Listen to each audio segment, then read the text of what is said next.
Robert Goldman, how's it going, man? Good morning, good morning, good morning, good morning. It Good is morning, going. Guru Happy Nation.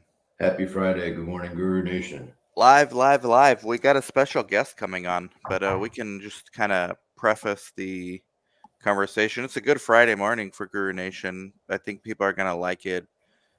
We're bringing on a recruiter who does nothing but, for the last year at least, place people ranging from entry level to director roles at primarily biotechs, but sounds like life science companies all over the place. CTAs, CRAs, director levels. I mean, Sea level even. C level, and he's got a good news for people. He's bullish at least for the next 2 months. I mean, who can foresee further than that?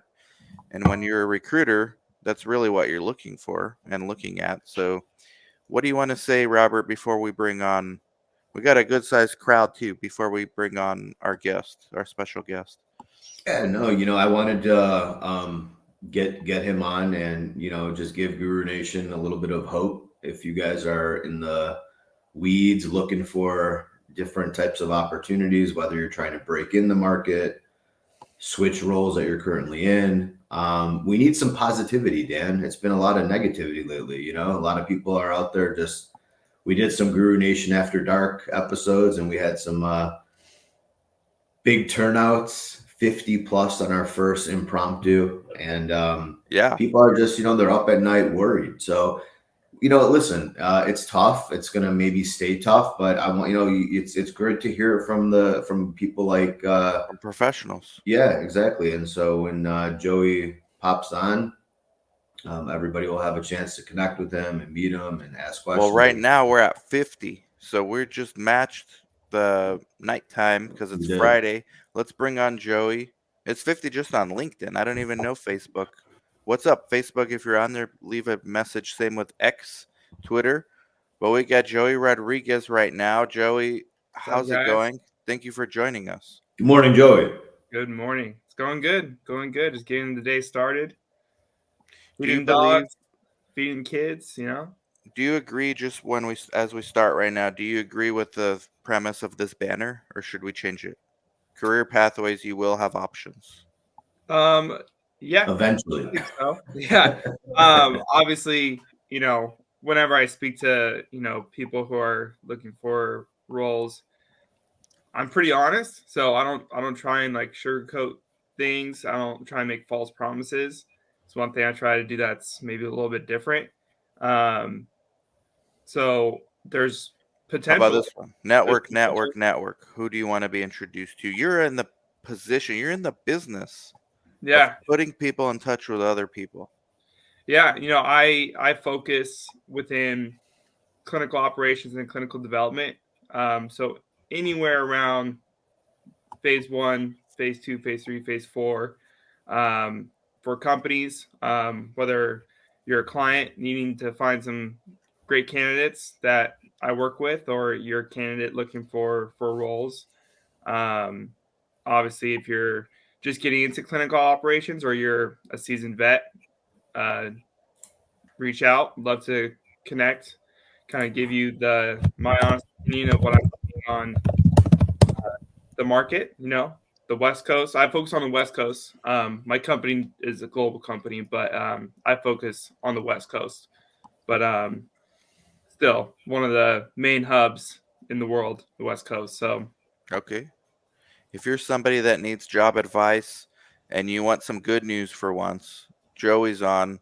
Everyone needs to connect with Joey right now on LinkedIn. And if you're watching this later on YouTube, because this is not live on YouTube, the algorithm doesn't like live on there, but and or on the podcast, click in the show notes on Joey's LinkedIn. So I guess let's just start with, and Robert, thank you for introducing us. No, I guess, absolutely. Robert, how do you know Joey?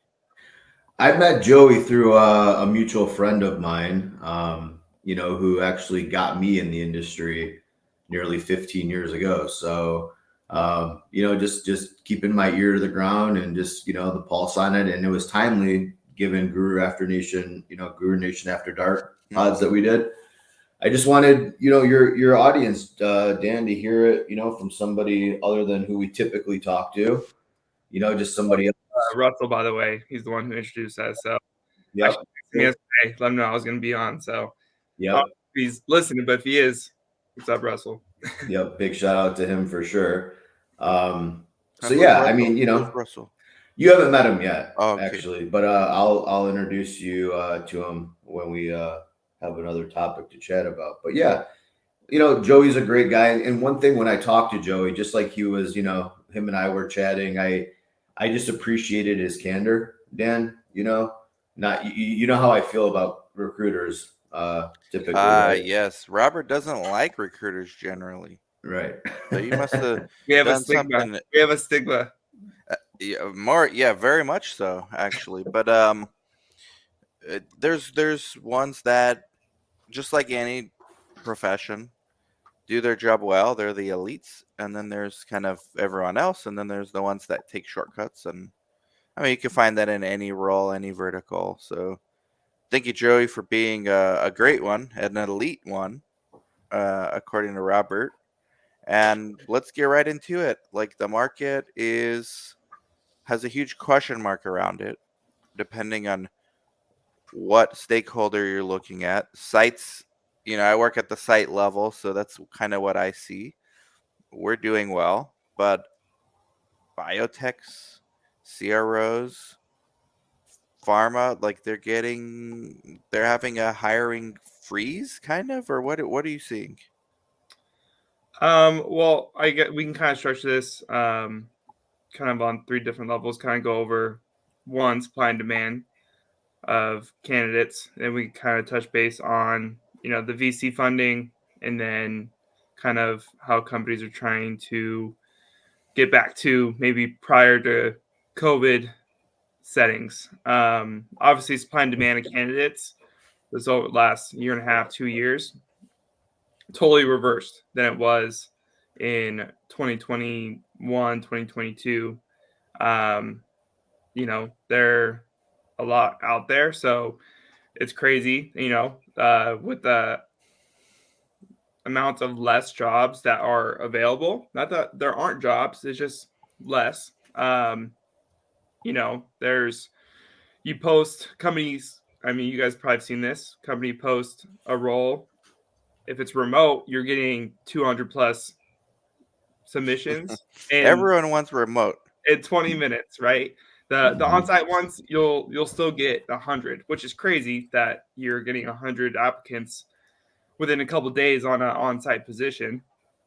But Wait, so Joey, let's talk about this, because yeah, I get this message a lot. Like, hey, you know what? I'm looking for a remote job. I'm tired of my current job.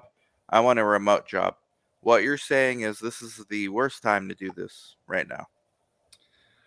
companies are definitely, not every company, but well, I would say companies would prefer to get that culture back That culture back. at their companies. So remote is not as ideal for the company as in person. Is this fair statement to make now, 4 years after COVID? I would say so. Now, the candidate Wow. market isn't necessarily allowing that, because it's like, everyone's been kind of used to remote work now. What is it, 4 years since COVID started? Mm-hmm. 4 years of people being hybrid or remote at a higher level, probably more remote than hybrid even. That's a long time. Mm-hmm. Develop some strong habits. You create new routines. People have become really efficient. Doesn't mean people aren't still really great at their jobs remote, but building a culture at a company where you're going to battle for some of these studies. Going to battle. So Day when after you day. say culture, because these recruiters have to speak carefully. Let me break it down what I understand from this. Culture means you guys not working enough remotely. Like, you're going to walk the dog. You're Going supposed to to get a be doing. haircut. You're going to, yeah, even something simple like I'm going to my closet right now. Well, you're gonna get lost, distracted. If you're like me, you get sidetracked in a side quest. and that's maybe you lost half an hour here, 45 minutes there. That's culture, I think, from what I'm understanding. Like, Yeah, but Dan, I gotta step in for a sec, not to sidestep Joey, but that's a level of micromanagement that when a company seeks out a candidate for his or her expertise, you have to trust that that individual is going to get what they're assigned done. And whether or not they're getting it done between 8 and 5, 9 to 5, 9 to 6, 10 to 8, 8 to, I mean, there you go. for me, like that's more culture for me. Like, I've been hiring, I was responsible for building out my ClinOps team. And, I think if you talk to any one of my direct reports, you would find out that, that's exactly the opposite of what you just described. If one of my guys has to go and take his son to a baseball game or run to a doctor or run to the store or help his wife, like that to me is irrelevant. We cover one another. That is not ideally what I would consider a culture. That would be a bad or toxic culture. No, it's a My toxic 2 one. cents. Yeah. Yeah. But aren't like most, so would most companies fall under good cultures at these large, let's say, sponsors or even the small sponsors? Like, what have you seen? Good or bad culture, like on average?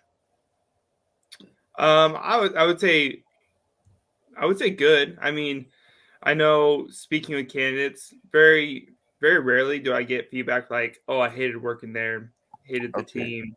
So it's never that, Even someone who's been, I think everyone's kind of in it together at this point with the market being what it is. All levels are kind of understanding. All right, like this isn't, all sunshine and rainbows like 2021 maybe, right? So 2021 was peak, like yeah, excess, peak money, peak jobs. The supply and demand was in your favor as a tech vendor, as a job seeker. It was not in your favor as a company with the money. Money, even if you're a person. Like, I remember trying to get my house worked on in 2021. The Impossible. landscapers were like king of the castles. Like, this is what we're gonna do. Now in 2024, those same people are coming back like, hey, what do you need done? yeah, they're It's door totally knocking. flipped. They're door knocking now. It's totally flipped. So same thing with the job market then.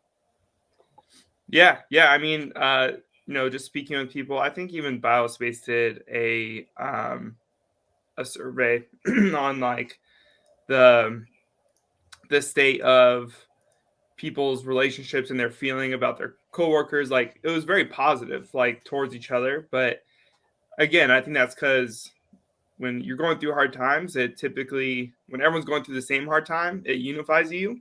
So I think a lot of people are unified. Now, hopefully that leads to, good environments when they, those jobs start to come back in waves. Keeping that same good unity and, kind of understanding like, hey, let's get back on this horse and ride toward the goal together type deal. Yeah. So Joey, listen, we have a huge audience right now. Huge. If Damn, you're it's watching, I yeah. need you to repost. Yeah. If you're watching, like, comment, repost, because we need to get to 100 on LinkedIn. So I have a during the question show. for you. Yeah. When you get 100, 200 applicants, and I think Guru Nation really wants to know this, what are some tips and tricks that you would suggest? I mean, I have my own theory. I posted a few jobs, for my company, I'd say a year and a half ago, 2 years ago. And my Lord, I mean, like you said, within 30 minutes, you have 100 applicants, but 99% of those applicants are just not what you're looking for. So that really impedes a qualified candidate's ability to grab your attention, Joey. How do you navigate that? Can you give some tips and tricks? Like, what do you look for? Is it the CV? Is it the resume? Is it the cover letter? Or is all that just lip service? A little bit of both. I mean, you have to look at the CV, right? You have to look at. Do you have time to do that though? I mean, are you really looking at 100 and 200 CVs before you? I mean, like, there's no way. Which that AI, happens. Joey? Tell us which I know, AI right? you're using. Give us the inside scoop, Joey. What's going on here, man? So I mean, we're definitely grinders. So I would say, yeah, we look at a lot of people. Whether we look at their resume in full depth, we definitely give it a quick glance. I try to call as many people as I can. I'll call, especially if I'm working a role, I'll call. This is if no one answers, because obviously someone answers, conversations longer. If I'm calling through these candidates that I have targeted, I'll try and call 60 to 80 in a day. Wow.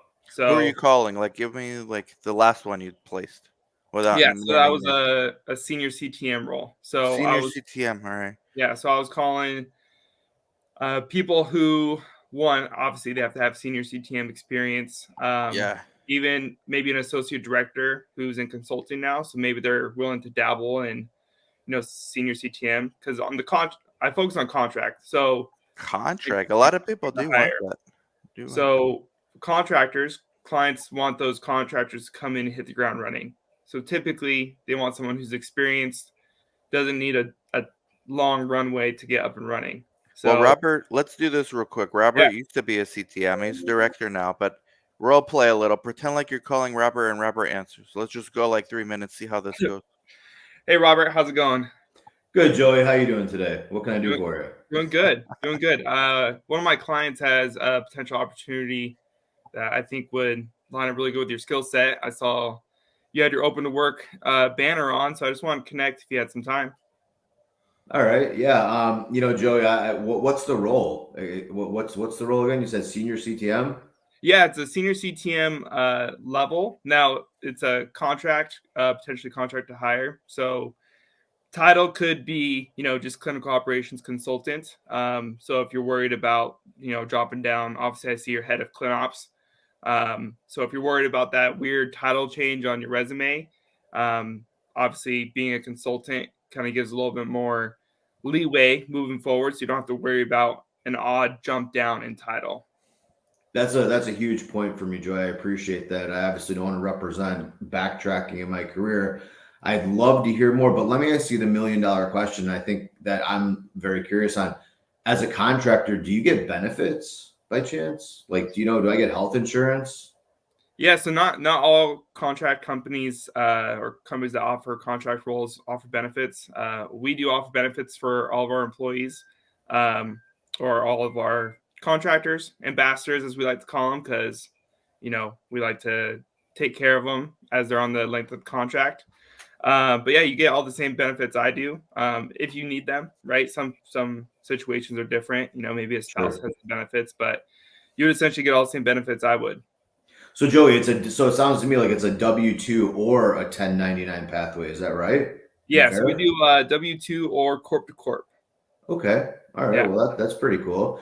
And in terms of the opportunity itself, and for Guru Nation, those of you who are just tuning in, we're kind of role playing this out right now. This is not real. Just a role play. What would Yeah. happen with What you? would happen? When Yep. Joey calls you or someone like So, Joey?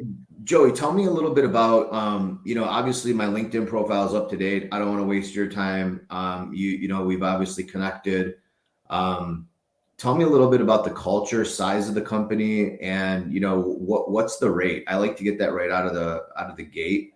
Only because if we're just misaligned on what I need to make ends meet, I appreciate the phone call, the outreach, but I just need to make sure that we're aligned from the get-go in terms of what would be required for me to continue this conversation.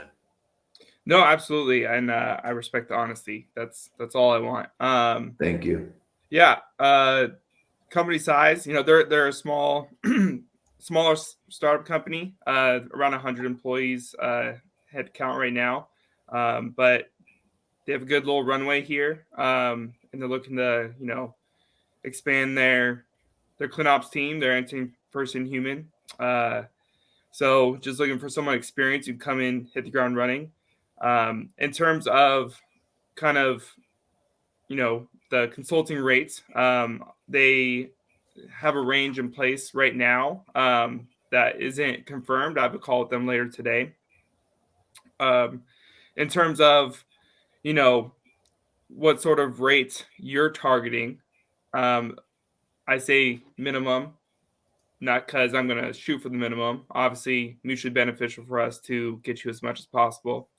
That's when Robert hangs up. Thank you, man. I got a phone call. Yeah, that's the battle right there, right?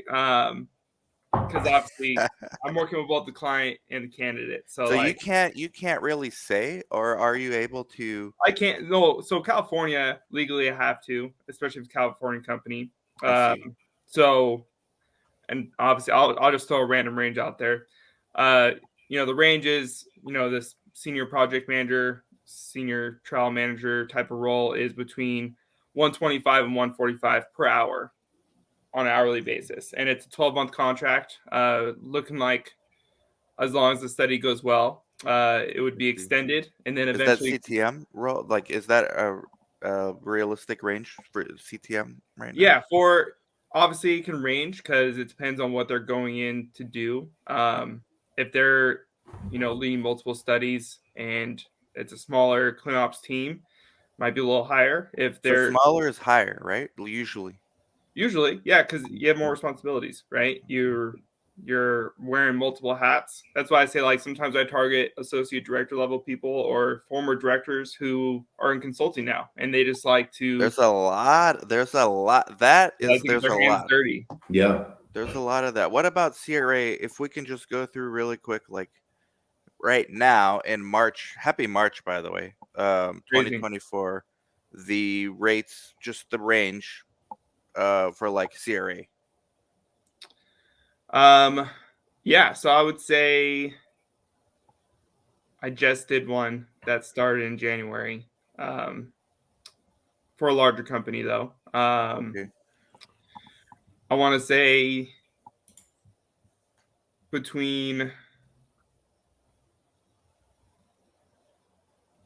I want to say $50 an hour up to 85. Okay. Could be higher, right? Yeah. There's a lot. I mean, it's kind of tough to give ranges because every company's in a different stage, different Sure. funding, different Yeah. urgency, right? Maybe it's a rescue study or a legacy study, and they're like, "Hey, we are in some We're big, gonna pay top dollar right now. We yeah, don't care. yeah." Yeah. And then you have some flexibility, but it's a harder role to fill. You got to Uh-huh. find someone who's willing to go into a crap situation. And then Joey, I'm sure regional travel or Yeah. even local or I mean, domestic, international. I mean, that all plays into it. So it's really tough to kind of identify a range for a role without understanding the client's needs. Is that fair to say, Joey? Oh, 100%, 100%. Yeah. And Yeah. most of the time, once I've spoken with the client, kind of got the job description, the state of the project, what their long-term goal is for this, I'll have a really good idea. I can really nail it down. Like, hey, for you to get the candidates you want, the range is going to be this.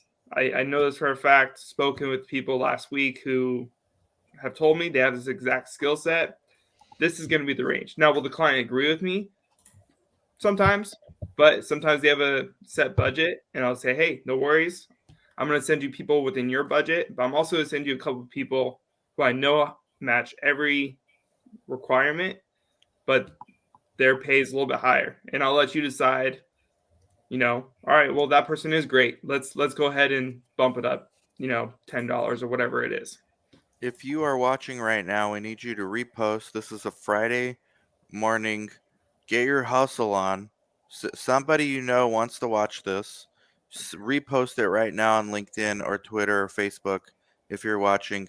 What about this, Joey? This is because some people are saying this is an overinflated issue.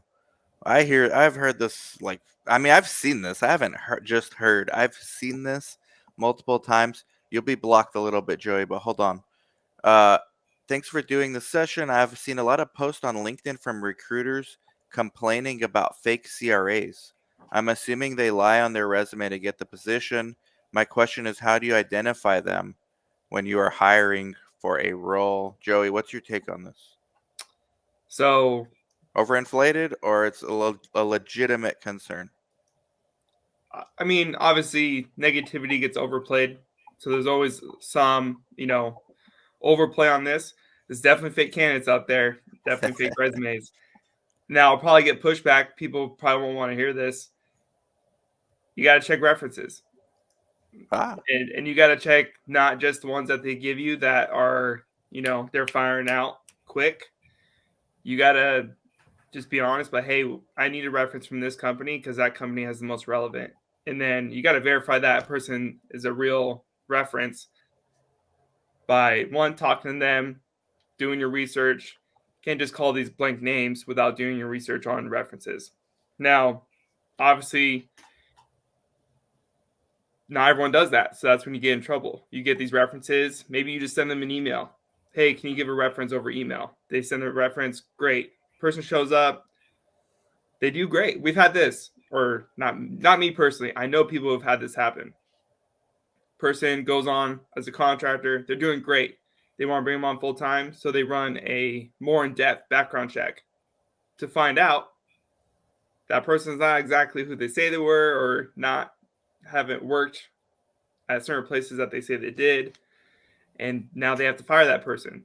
Even though you're a great candidate, it's, so one, people stop lying if you're lying. But when myself or other people, I know references is tough because you don't want your references get blown up by people. And I try to be honest, look, I'm not going to, call them unless I have you in a process. But, I just try to build that trust, right? Because if I'm on the first call, if I'm just a random dude calling you and I'm like, hey, I need 3 references, go kick rocks, Joey. So are they rude with you usually, like candidates, or? I would say candidates are mostly, I would say majority, they're pretty accepting. Obviously, Okay. sometimes I call someone wrong time of day, maybe they just got a bad meeting, they're stuck in traffic, whatever it is, and just having a bad day. I got thick skin. You can't really hurt my feelings. So I'll just cool. Even if someone hangs up on me, I'm probably gonna call them tomorrow. But hey, You'll call them back. I yeah, love it. oh yeah, That's good. yeah. I'm sure you know. That'll teach you. Don't Yeah, I call got thick back. skin. Don't hang up. I'll call right back. Especially if you have open to work on your profile. I'm just trying to help you out here. Yeah. Joey, what's your take on the open to work banner? Yeah, I was going to ask the same thing. I don't like it. I see like 2 different sides of the coin here. I mean, some people say do it, some people say don't do it. Even for those who are, employed currently and they're kind of putting their tentacles out for feelers. I mean, what's the strategy here, man? Let's get juicy and let's give us the inside scoop, man. Yeah, I mean, I think there's no shame in the game to put the banner on, right? Everyone in the industry, if you have a good head on your shoulders, layoffs have been up, right? So there's no shame in that. I think people, it wouldn't be like a negative thing. And if you're at a current employer and you're employed and you're passively looking, I'm pretty sure LinkedIn has the discreet way of letting people know you're looking. That's a good option too. But Joey, with sorry to interrupt you. Yeah. Sorry to interrupt you. With that said, though, given the supply of candidates out there, and I think Guru Nation is going to want to hear this, is that discreetness, right? I mean, I at least, I mean, for me, I can speak on my experiences. I mean, Dan and I used to, several years ago, we used to text back and forth, just screenshots of recruiters reaching out to us, Lazy ones. I mean, just, the spam and spray ones, right? But my question to you stems around this. If I have open to work banner, Ashley Margot, big shout out to her, one of the founders of SOS. She's very thoughtful on this stuff too. She doesn't like the banner. And I kind of also I'm impartial. I don't really feel one way or the other. But my question is this: given the supply of candidates that you have, which is far more than you can fill, why would I want to be discreet? Are you going to headhunt me if I'm being discreet, or are you going to go for the open to work banner? I mean, that would be my concern as a candidate and struggling to understand which way I want to go. What's your recommendation in that vein? Personally, I'm going to find you whether you got open to work or not open to work. I love it. I love it. I mean, obviously open to work. It's good. I know if it's going to be easier to get a hold of you majority of the time. But I mean, that's a classic saying, if right? You're working if you're currently working, typically the best talent isn't available or not publicly available, right? Even in a discreet Correct. fashion. So if That's why I if don't like those things. If you're in the industry and you're at a job, who's not open to work? Like it's a marketplace. yeah, Like I feel like that button is especially in only the used. contract world, Yeah. I mean, you're a contractor. What do you you're do? Of course constantly you're open looking. to work. Yeah. Yeah, constantly. Not to say That's a I'm good not trying point. to diminish the people who have open to work. So there's quality people have been laid off. So it doesn't mean like just because you have open to work that you're not a great employee. You're just at this stage in the market, you were probably just unlucky and funding If didn't you come. let's put it So this way, Joey, you're a CRA, you're not liking where you currently are. Are you turning on open to work or not on your profile? no, I would speak to my network like, hey, you know, trusted people within your circle. Obviously, you build those relationships over time. One, I would ask if they have, any leads on some roles. You know, maybe they've worked with a recruiter like me who they know like is trusted. But hey, connect with Joey. He's a good guy. He's honest. He'll shoot it straight with you. Um, you know, professional. Whatever people say about me, he's funny. I don't know. Um, and then He keeps it real. yeah, and then send me an email. I have people send me emails all the time, but hey, I'm looking for opportunities. I'm open to contract. Currently at a company, but I just don't like the way things are going. Can we connect? I'm like, awesome. Let's connect. Let's dive into it. Like, what's wrong with? And that's how I learn about the market in general, right? I speak to these people at companies where, yeah, the companies has some projects, but maybe they're holding on to that cash, so people are overworked because they don't want to bring in the hiring. But yeah, so I mean, that's what I would do. Not No, Really at any every level. CTM, CRA, CTA. Trust your network, build those relationships. And if you are remote and maybe you don't interact with people as often, start interacting, even if it's just virtual interaction, like we're doing now, right? Like going forward, if I have questions, I might just call one of you guys and be like, hey, all this, like, what do you guys see? Like it's about getting it's that about who knowledge. you know. Yeah, getting that Not knowledge of the every market. not every comment, guys. I need you to repost this comment. I'm looking not just on StreamYard but on LinkedIn itself because not every comment is showing up on StreamYard. But there's a couple of things. One person here is saying, "What about people trying to switch from one role to another? Do you recommend turning on the banner?" I would have my answer, but what's yours? I mean, you're the professional. I guess in terms of that can vary because I've had people try to go from maybe scientific to clinical. Um, that can be a little bit more difficult, obviously, with there being so many candidates. If you're just trying to move up the ladder, maybe CRA, then do CTM, a little simpler. Again, I'm indifferent on the banner because I'm not necessarily looking for that. Obviously, it's a quick way to go through a filter on LinkedIn. Um, Most of the time, I look for companies who I know are in the similar therapeutic area, who I know is generally a well-ran company, and I'll start, looking through. I'll see if there's open to work there. Maybe I know someone who already works there. Talk to them, but hey, do you know people? I do that a lot. I call candidates I've placed or have interviews with. I'm like, hey, who do you know that's good? Who do you know that maybe they're not open to work, but they would be curious to at least hear about this. And then it just snowballs into more conversations. I meet new people. Most of my roles, I have like a pipeline saved in my computer of candidates, whether it's CTA, CRA, CTM, whatever it is, CRC, kind of going through, and I can call through those ones real quick. They might already have a new contract they just started, but they know me well enough that they can recommend some other people. Um, and that's kind of what I would say. Obviously, if you're switching from like a totally different, like scientific to clinical or quality to clinical, it can be a little bit more difficult. I would say just at this stage because there's so many candidates out there. There's this belief, Joey and Robert, which can't possibly be true, that great candidates are never looking for work, but they're convinced to work somewhere else. What do you think about this? Is this literally the essence of why your job exists? I would say it's a big part. Yeah. I mean, if I just called everyone who was unemployed, it wouldn't matter. I mean, what am I doing? Right. Like, You'd get gray in the beard like me. yeah, I mean, I got, so you can't see on the camera. Yeah, seriously. That's why I keep it short on the side. Yeah. Or you just might, have less up here. So yeah, I'm headed that way. Don't worry, Joey.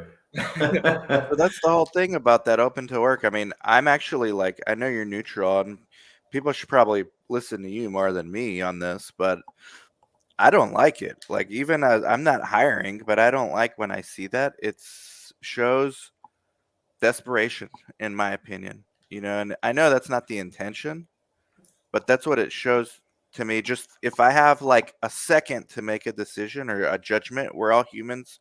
We all judge, unfortunately, before we get all the facts or the content. That's just how we are. I don't like it. To me, it's like, yeah, this person's not working right now. There's something wrong. There's something So Dan, wrong. maybe we need to change that thought process, like rethink that through. Yeah. Because what's the alternative? Like Joey said, if you have a qualified candidate who just was unlucky, right? There's just a riff and you Yeah. have no control over that. Joey, my question that leads into this statement again, I'm championing right now for candidates, and I want them to get as much insight out of this as possible. So my question goes like this: how do you treat an open to work that has been out of work for the past 6 months simply because of the market conditions? Or I'll give you another one. What about when you see those mental health breaks, in their LinkedIn? I mean, I see that quite often too. I mean, does that put people at a disadvantage? I mean, my knee-jerk reflex guess would be probably, because the candidate pool is so large right now. I mean, why would you go for somebody like that versus somebody who's currently employed and you can steal them away? Everything's fresh in their mind. They're still shined up. I mean, what do candidates do? I mean, you said don't lie, be honest, right? So that's part of the honesty too, right? So I mean, how does Guru Nation navigate this? Yeah. One, when I was talking to a candidate who's in one of those situations, I'm hoping they're being honest with me, right? So I give them the respect of, being cautiously, all right, they just needed a break. Totally fine. People need that sometimes, especially in this industry, things can get crazy. But I asked a lot of questions. So I might pester you a little bit more, because ultimately I know if I bring your profile to a client, 90% of my clients are going to review the resume first. Even if I put my write up, my bullet points, and I have an explanation why, some people will just go straight to the resume, review it, but hey, what happened the last 6 months, 8 months, year, whatever it may be, right? So inherently, I know that's going to be a more difficult profile to get to an interview process, which my whole goal is to get the talent in front of the client. From there, obviously, I'll coach you up if you feel like you're not good at interviewing. I'll help you out. But, I think I've told Russell this, Robert, I just want to get you in front of them and let you shine, let your experience shine. So I'll be honest with people and let them know, hey, in order for me to have the highest percentage chance to get you in there, we really need to have a quality explanation of the last 8 months. What have you been doing those last 8 months? Have you just been comatose on the couch? Have you been getting some certifications? Have you been, maybe doing some part-time work that you just haven't put on your resume? Even if it's a couple hours a week, better than nothing. Let's put it on there. Let's throw it on there. Let's work this out so I can get you in front of, because I've had people who were A++ skill set candidate's experience, their communication style was great, but they haven't worked in a year because maybe it was a death in the family. Maybe it was, just career break. Maybe they moved. Maybe, they had a kid, whatever it may be. And it's tough for people to hear, like, man, I can't take a year off if I, have a kid. Yeah. And I get that. Like, I'm not the one giving birth here, but I have kids. Like, that would be a tough pill to swallow. But in this industry, sometimes it's, the supply and demand, like we talked about earlier, is flipped. The So, market's ruthless. Like, So yeah. Joey, would you say then you need a little bit of luck and you just need that one person to kind of take a leap of faith? I mean, is that part of the process that you would say for people to kind of take into consideration? I would say you're gonna need a connection either through your internal network or through a recruiter who is gonna go to bat for you. Gotcha. Because if you're just applying on your own on LinkedIn, I mean, they're gonna see that and just not even look at the rest of the resume, just because, like we talked about earlier, they have 200 resumes to go through. Clients will have I have time to do that because that's my job. That's all I do all day is Right. work the job market. But a VP of clinical, they're trying to take an hour out of their day to go over some resumes. They're probably going to touch 10 on a good day Wow. that they Right. actually review and like, all right, let's move forward. So, or took a gap year from working to enjoy their life. I mean, there's nothing wrong with that. And ultimately, like, if you're good, you're good, right? Like, you will rise to the top no matter what it was. And if you're mediocre, you're mediocre. And if you're bad, you could take no gaps. You're still not going to get hired. Ultimately, like, that's why I say the market's brutal.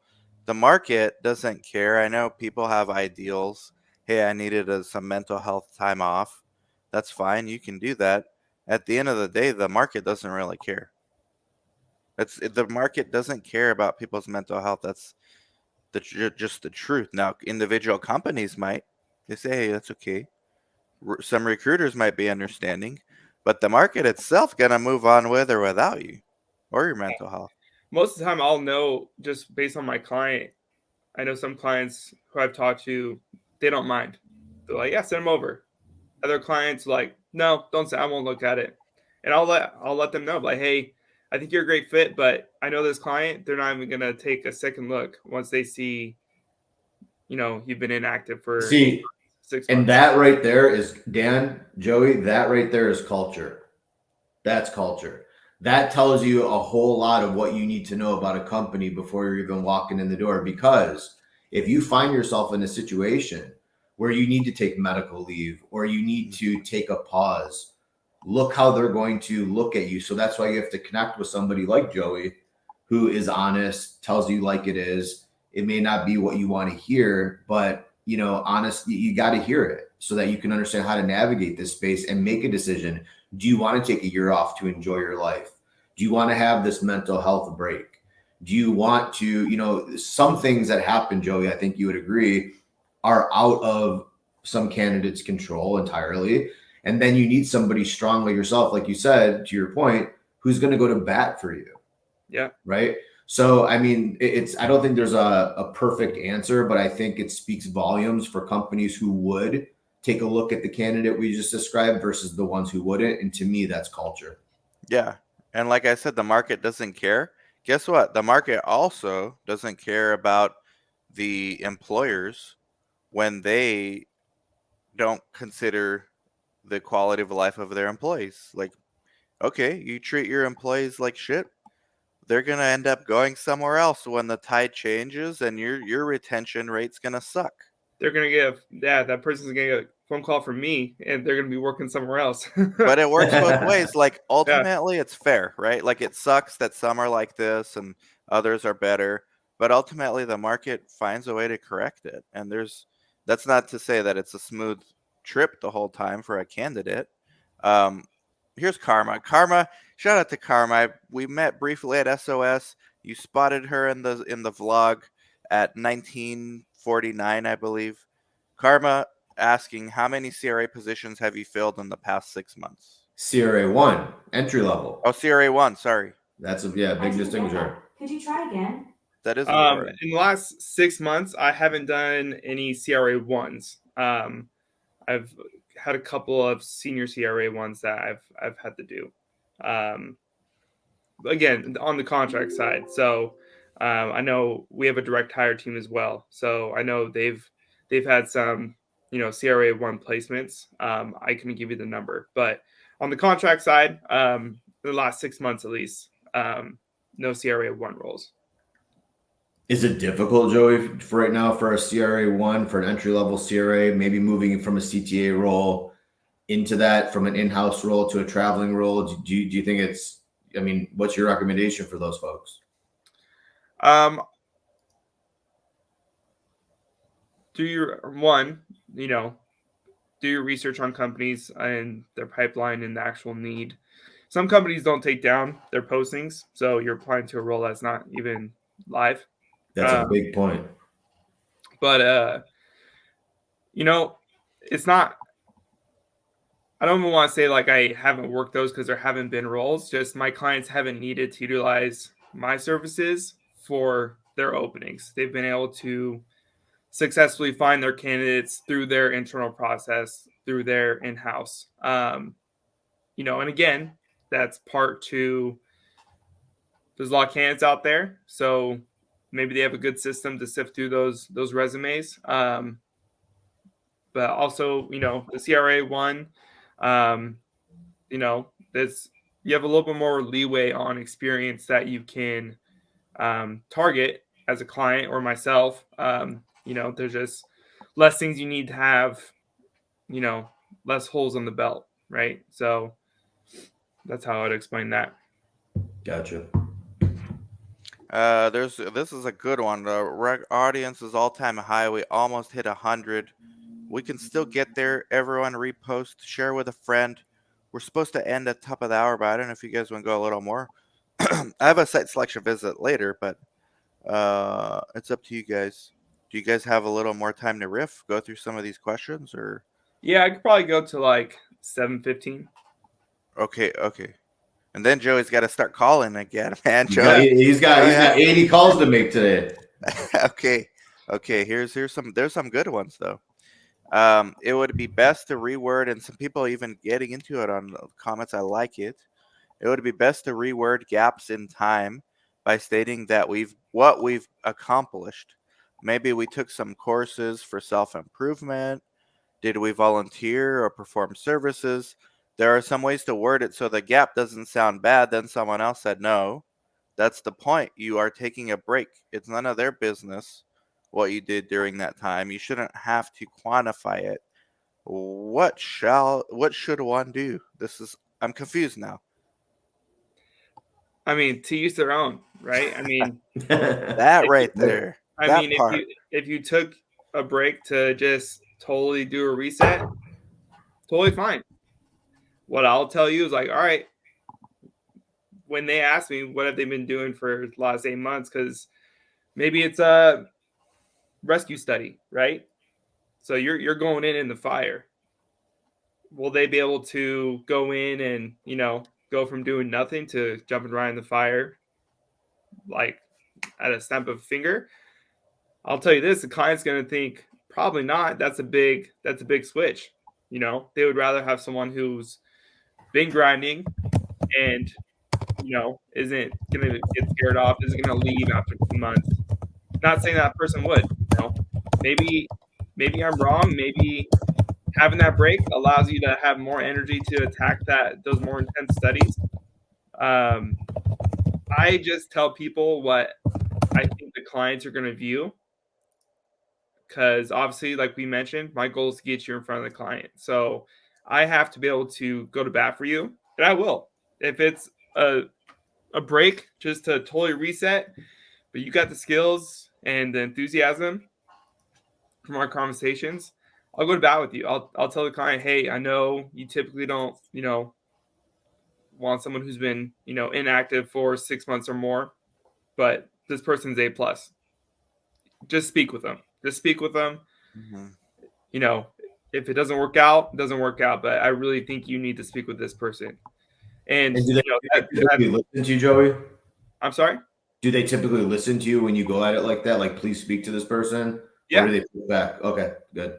yeah. Because at that point, I've had multiple conversations with the client, and you know, I've told them about who I'm seeing. I've sent multiple emails because I update clients throughout the whole process. So let's say I'm working a role, I tell them, hey, I'm gonna get people over to you within 24 to 48 hours. I'll have at least 5 profiles. I'll send 5 profiles and I'll send an update like, hey, this is what I'm seeing on the market. I have a couple other people I can send. And then maybe I'll send some adjustments to the job description or to the role. If you adjust these things, we can get more qualified people. So having that communication on the client side, I build that trust. I go over each resume on a call like this or in person if they're local to me. I'll bring them. We'll go over, each phase of the resume, and I just build that relationship with the client. So now, if it's a new client never worked with me, a little bit harder for me to sell that in, right? But if it's one of my clients I've done placements with, most of the time they're letting me like recommend like, hey, this is the number one target. You need to speak with them. I've already booked them in your calendar for Tuesday to interview for 30 minutes. And they're like, cool, let's do Wednesday because I'm out of office Tuesday. Cool, then I'll move it. But that's why I said you have to have someone when you've had that break. You need to have an internal connection from your network or a recruiter. Someone is going to go to bat for you. It's not what everyone wants to hear. It's just the facts. I wish I could take a break, a year, go back in the recruiting, recruiting, sales, but out of sight, out of mind. Well, here's the thing. If I Like, took that longer break, people would forget who Joey is. of course, yeah. Same thing with a lot of jobs. This is the comment. Point is, they have the skill set and the ability. MDs don't get questioned on their ability when they take time off. Attorneys, nurses, accountants. Is this supply and demand? Because I think a CRA is arguably just as much in demand as an MD. Certainly more than attorneys. There's way too many attorneys out there. Nurses, accountants. I think CRA, CTMs, like good ones that can jump on a rescue study, are maybe even more in demand than some of these other jobs like MDs. And Yeah, they're I saying mean, I understand you're speaking facts, but it's sad that it's the norm. it is. I Look, we agree. gotta work to change if we want to change it, but this is Yeah. what it is. Like, Yeah. the market doesn't care. It's cold. The market's cold. That's Yeah. why they always say, like, stop referring to your work as your work family. Families don't just disown you randomly after 20 years of service. Goodbye, sorry. I mean, you got to keep that mindset and create those boundaries and those expectations for yourself and for what you will and will not allow. Joey's just telling it like it is. And, whoever LinkedIn user is, I agree. It is sad, but we have to collectively get together as an industry and inflict change Well, that's why as we have Save Our candidates. Sites. That's why we Yep. do Save Our Sites. That's why there's I Maybe can't think maybe of we the need other save our conference. candidates next. Save our job market, Dan. I mean, Save our workers. save everybody. Save Save the everybody. workers. Save the workers. Exactly.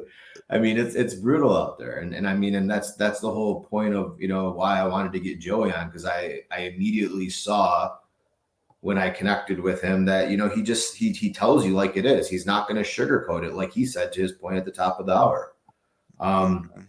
And unfortunately, that it is what it is. So, being informed, like GI Joe said when I was young, knowledge is the battle, right? And that's half the battle. Yeah, they say we aren't professional athletes. Look, athletes are judged the worst on this stuff. What have you done for me lately? You're only as good as your last at bat. Meritocracy is alive and well over there too, and people can take your gaps. And as someone who's hired, I've hired coordinators primarily. That's what I do at my sites. I understand gap year. Like, you had a kid, okay, that's it. Nothing else need to be said. Or I didn't work. Someone was sick in my family. Hey, that's it. There's nothing else. Let's talk about what you can do now. but not everyone necessarily like that. In some roles, I understand they need, especially with SWAT team, rescue study, they need you to get go, like jump out the plane and figure out the parachute in the air. Yeah, I'll say this. I mean, I'm gonna try and get your profile as long as you have the skill set and I believe the enthusiasm, and the fit. I think I'm always gonna submit your profile along with obviously other profiles who maybe are currently working. I don't rank it differently. If I think you're the best skill set wise, when I send it to my client, I'll have you properly ranked based off skill set, not recent work history. Now, I will have to put a note in there of my write up to the client because they're going to ask me. It's just, they're going to ask me, some care, some don't. And I would say this if we're being optimistic, I wouldn't say this is just being overly optimistic with the market being what it is and there being lots of layoffs and jobs it's hard to get. Everyone's understanding, all clients, all department heads know it's harder to get roles. So seeing gaps now is less concerning. Hmm. When you get plus 6 months, plus 8 months, year, it kind of brings back the old concerns prior to, maybe when the job market was better. But again, it's not, I would say clients are more apt to at least take a look or have a quick conversation. Now they're gonna have their standard for that person is gonna be higher based on the conversation, just because they're gonna have their concerns and rightfully so, right? If you're gonna hire someone for this critical study that's dependent to be successful, or else no one has a job, they want to bring someone in who they know has the skill set and is ready to dive in. So they're going to have more critical questions, more intense interviews with those people than maybe someone who wasn't. So Yeah, there's a lot of and like again, let's trying to move. like divide the sea here of people. Right. I'm going to go to bat, but this is just the state of the market. Like Dan said, the market most of the time doesn't care. I would say they're more acceptable of it now, but The market as a whole doesn't care because these people doing the hiring are also competing with other companies doing the hiring. yeah. So it's a competition. Like even the market with the business doesn't care either. Like everything stems off of competition, market share. Brandy, let's move from philosophical to tactical. Brandy says, how difficult would it be for a person that is in a quality role, like audit prep, mock FDA inspections, quality inspections, to transition into a CRA role? You just have to be flexible on the type of company you're going for, whether it's super large company, small company, mid-size, sponsor CRO. Just be open to getting your foot in the door. I wouldn't say it's, more difficult than, anyone else trying to get a role right now, just because you're competing. It's, you're competing with a lot of people, a lot of qualified people. But entry level CRA, just be flexible with the opportunity, get your foot in the door, whether it's contract, full time. Again, it's just that flexibility of getting that on your resume. Once it's on your resume, then you're in it. So that would be my recommendation. I couldn't necessarily tell you like percentage chance you have of getting a role, right? That's if I knew that type of stuff, I would just be in stocks. And maybe that's the cold truth of it. People don't like to feel like they're commodities, you know? But in many ways, and again, this stems down to the culture, like, this is why I think smaller is better. Why my site, we get our coordinator their nails done. You want time off, take time off. I don't really care. Like, as long as someone's backing you up, like Robert said when he opened it. And why? It's not just because I'm Mother Teresa. I like to think I'm a nice person. I believe in karma. But it's because it's competitive. Like, if I treat my employees like crap, they're going to eventually go somewhere else, and it costs me more to replace them than it is to treat them well. And it works well for me because that's in my nature to be nicer. But market's cold. Market could care less what I do, honestly. The study's gonna keep coming. Robert's going to get another study and say, can you do it? I don't care how you treat your employees. What are you talking about? Can you do this study or not? He doesn't care if we buy them nails, get their nails done or not. Right? Yeah, I mean, at the end of the day, absolutely. It's all about, capability and ability. Here's a good one here. Okay. Sorry, Joey, if this offends you. I don't think it offends Joey because he wouldn't be here. I'm based in the UK and it's been a struggle in the job market. Sadly, most recruiters have been time wasters. They have not put any effort to the way I have and don't even have decency to communicate effectively. Dang, man. That's brutal. No, I mean, hey, there's a stigma with recruiters that I think, ghosting, right? You speak with someone about an opportunity and you don't hear back. It happened. I try my best to get back to everybody, but I'm also calling 80 people in a day. You might slip through the crack. I tell people every time I'm on the phone with them, email me, text me, call me. Like if you email me and I don't email back, text me, call me. I'll give you the update. But there's a stigma. I mean, recruiters don't have the best stigma. I get it, right? Like I tell someone I'm a recruiter and they're going to be like, oh, great. Either I'm going to waste 30 minutes of my time telling this guy what I've done for nothing, or it's going to be good. So it's feast or famine sometimes, but yeah, I mean, she's not wrong. I mean, she's not wrong. I'm sorry for the majority of recruiters who ghost people or, maybe don't put in the effort. But you know what? This feedback, again, we talk about the market doesn't care and is giving market feedback. Like, guess what? That recruiter is going to suck and not get a referral like you would. Yeah. And it balances itself out in the end. So ignore it. Like the elite, you're not going to come across as just statistics. You're not going to come across the cream of the crop the majority of the time. Unless you have a good way of like actively finding them. Yeah, I'll say this, and the talent candidates, when they do find a good recruiter, I've talked to people like, hey, I only work with this one recruiter because I trust them. I can't I'll still try and pursue you because you got the skill set, but I'm not going to complain because that's the kind of relationship I want with my candidates too. Like once I work with my candidates a couple times, I want them to only want to work with me. So they see exactly that's job, market. Yeah, but I mean, so I get it. I mean, sometimes it takes a long time for someone to find a solid recruiter, and then recruiters change companies all the time, so that can be difficult. But yeah, I mean, she's not wrong. No one's wrong. Joey, I have a quick question. I have a quick question for Joey. Not that you would, but are recruiters in general allowed to take their book of like relationships or business with them? I mean, you're putting in a ton of time every day, 80 calls a day. That's a lot of time on the phone. And, let's say I'm a candidate and I've worked with you before, you've placed me before, and I want to continue. Is that what happens if you switch companies or a recruiter switches companies? Like, how does that work in the industry? From my knowledge, obviously you can't stop someone from having a prior relationship, right? So sure. Now is there like on the client side, you're going to have to get new terms in place with your new company, new contracts. There's the whole legal side, which you got to make sure the legal team has a good relationship with the client's legal team, etc.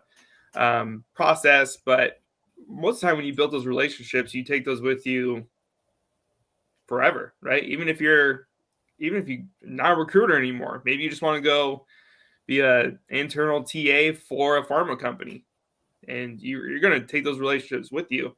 So that I don't think there's any limitations on that. Obviously, there might be some non-competes with some companies. A lot of companies use those scare candidates. I've seen that. Yeah. It's disgusting. It's probably not even legal in most places. They just do it as a scare tactic. That's a whole nother pod right there. Joey, do employers reach out to you about tech management roles? Yeah. I don't work those roles directly, but we've worked roles for companies. We've done executive assistant roles. So we do it all as far as a company as a whole. I could always, guide you to the right person who I think would give you the best chance, treat you right, etc. But yeah, companies reach out to us about all sorts of roles. So obviously, the most common ones are the classics, right? Within the different verticals, CDMs. Here's Clinical one I supply get a chain. lot, Joey. What are the odds? Thank you, Wisdom, for the comment too. This is a good question we get a lot, actually. What are the odds for a clinical research coordinator in the UK to transition and integrate well into clinical research in the US? I think the odds are good. I think you got the skill set, you can do it. That's what I would say. I mean, if when visas come into play and stuff like that, I guess that gets a little bit more That's the hard complicated. part. That becomes the Yeah. hard part, right? It just depends on what that situation looks like. Comfortability with the client.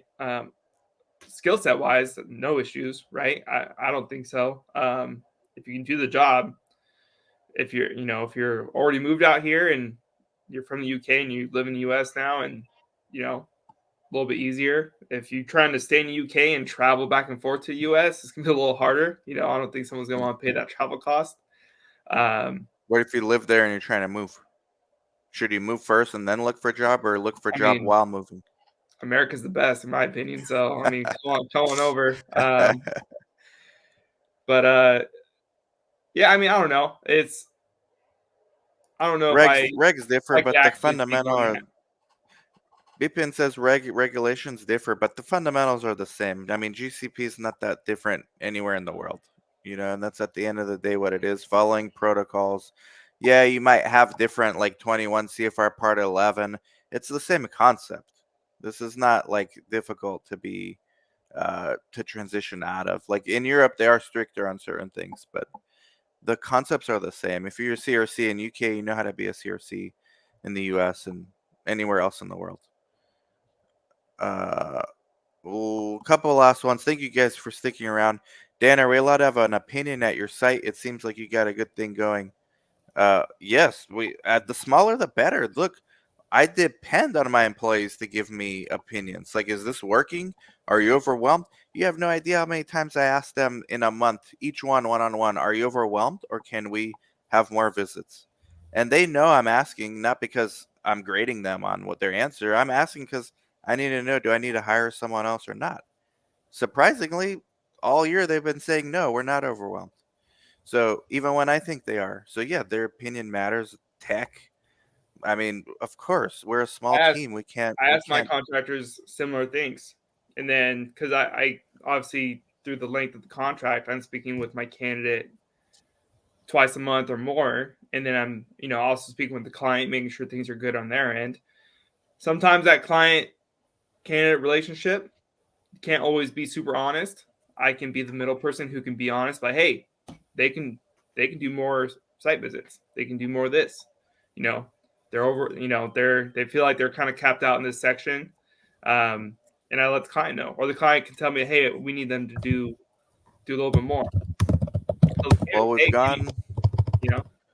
we've gone through the questions. We're gone well over an hour, so we want to be respectful of everyone's time. Thank you guys for almost getting us to 100 on LinkedIn alone. That's not even looking at Facebook and Twitter and then YouTube. This is going to go up later, probably tomorrow. So thank you guys so much. Everybody go connect with Joey right now. His LinkedIn is underneath. Well, you just look for his name and you'll find him right now. If you're live, if you're watching the replay, that should be underneath wherever you are or listening. And Robert, same thing. Robert, at this point, is a regular co-host and someone that really understands the business and the industry. And this was a really good connection you gave me, Robert. So thank you for that. Absolutely, absolutely. Joey, make sure you stick around after we go off the air here, just for a minute. And Guru Nation, yeah, connect with all of us. And like I said, I'm always available to help people and guide, and especially those of you who are new and entry level, things like that. Great discussion today. Thanks so much for coming on, Joey. Thanks, Dan, again for having me. Thank you, Anatu. Thank you, Maria. Thank you, Asrat. And thank you to Daniela as well. Thank you, everybody, for watching. Like, subscribe, comment, share. Go connect with Joey and Robert ASAP right now. What are you doing? Bye-bye.